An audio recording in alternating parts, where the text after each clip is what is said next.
السلام عليكم ورحمة الله وبركاته. النهاردة هنقدم مع بعض فيديو جديد. هنعمل مع بعض المسقعة بالبسلة واللحمة المفرومة والبطاطس. طبعا المسقعة دي أكلة كلنا بنحبها، بس النهاردة هنقدمها بشكل جديد إن شاء الله، يا رب يعجبكم. الأول هنبدأ مع بعض ونشوف المكونات بتاعة الأكلة بتاعتنا إيه. هتبقى عبارة عن فلفل ألوان وفلفل أخضر متقطعين مكعبات صغيرة، ومعانا بسلة مسلوقه نص سليق او تلات ارباع سليق كده، يعني داخله على سوا.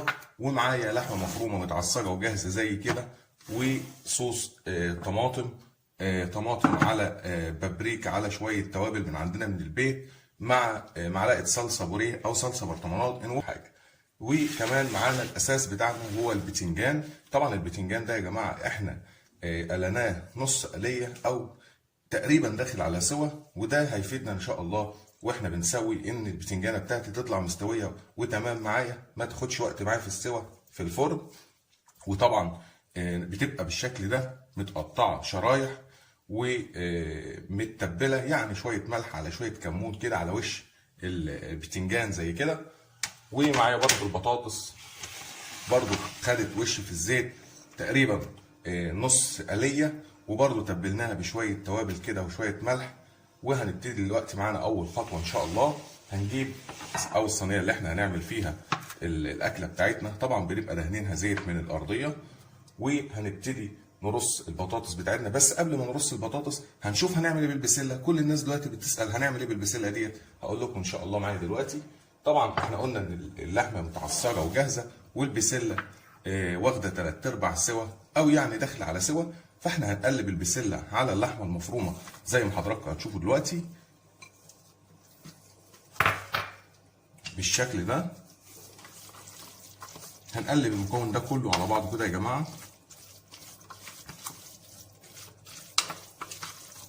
وطعمها لذيذ جدا جدا جدا، وان شاء الله هيعجبكم باذن الله. كده خلاص تقريبا قلبنا البسله على اللحمه بتاعتنا. هنبتدي نجيب الصينيه اللي احنا هنشتغل فيها زي كده، وهنبتدي نرص البطاطس بتاعتنا تحت في الارضيه زي كده، واحده جنب واحده كده. وما ننساش الزيت اللي في الارضيه يا جماعه اللي احنا قلنا ندهنه في ارضيه الصينيه.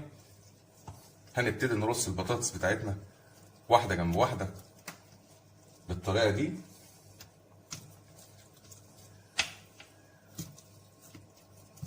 وبعد كده ان شاء الله هننزل بالبتنجان بتاعنا او اللحمه المفرومه. الترتيب مش هيفرق معانا في حاجه، المهم ان احنا نبقى عارفين احنا بنحط ايه وعلى ايه. فدلوقتي احنا رصينا تقريبا رقه بطاطس زي ما حضراتكم شايفين كده. هنبتدي ننزل عليها بشويه لحمه مفرومه من اللي احنا عملناهم بالبسله بالشكل ده، ونوزع اللحمه كويس جدا بحيث ان هي تغطي ارضيه الصينيه بتاعتنا او تغطي البطاطس بتاعتنا بالشكل اللي حضراتكم شايفينه ده. محتاجين نزود تاني نزود، مفيش مشكله، المهم ان اللحمه تبقى مغطيه ارضيه الصينيه بتاعتنا كده. وبعد كده هننزل بالبتنجان بتاعنا بالشكل ده ونرصه جنب بعضه زي ما حضراتكم شايفين.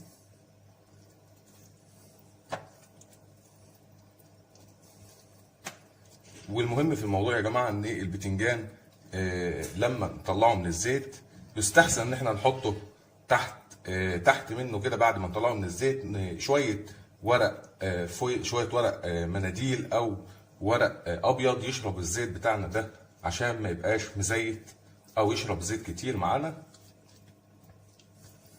كده تقريبا خلاص احنا حطينا الرقه بتاع البتنجان بتاعنا. هنيجي بعد كده وننزل كمان برقه زي ما حضراتكم شايفين، ننزل بالرقه الاخيره يبقى احنا كده خلاص تقريبا غطينا الصينيه بتاعتنا باللحمه المفرومه زي ما حضراتكم شايفين. هننزل بقى باخر رقه او الرقه اللي قبل الاخيره اللي هي بالبطاطس زي ما حضراتكم شايفين كده. وهنرص البطاطس نفس الرصه الاولى اللي احنا رصيناها بالشكل ده. نحاول نوزع البطاطس بتاعتنا في ارضيه الصينيه او على وش اللحمه زي ما حضراتكم شايفين. طبعا البطاطس زي ما قلت يا جماعه كل ما خدت سوا كل ما ريحتني في الفرن وما خدتش وقت معايا في التسويه، فاحنا بنديها وش في الزيت كده يعني تاخد نص سوا، ونكمل السوا التاني في الفرن زي ما قلت لحضراتكم.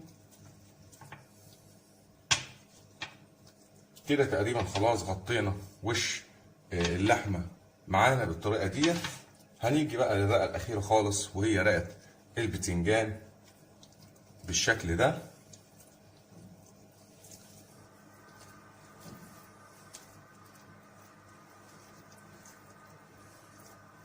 هنرصه برضو نفس الموضوع كده واحده جنب واحده. ودي من اطعم والذ الوصفات بتاعه المسقعه، وان شاء الله هتعجبكم باذن الله. نكمل بقيه رص البتنجان بتاعنا كده بالشكل ده. وكده تقريبا خلاص البتنجان بتاعنا اترص، وده الوش الاخير. طيب فاضل نقطه هنبتدي نعملها وهي صوص الطماطم بتاعنا. هنبتدي نسقي بسيط على بسيط خالص كده، ما نكترش، لان احنا طبعا المكونات بتاعتنا كلها مستويه، بس بنديها ريحه الطماطم او طعم الطماطم كده بالشكل اللي حضراتكم شايفينه بالشكل ده. وهبتدي احرك الصينيه معايا بحيث ان انا اشرب الطماطم للصينيه كلها زي ما حضراتكم شايفين كده بالظبط.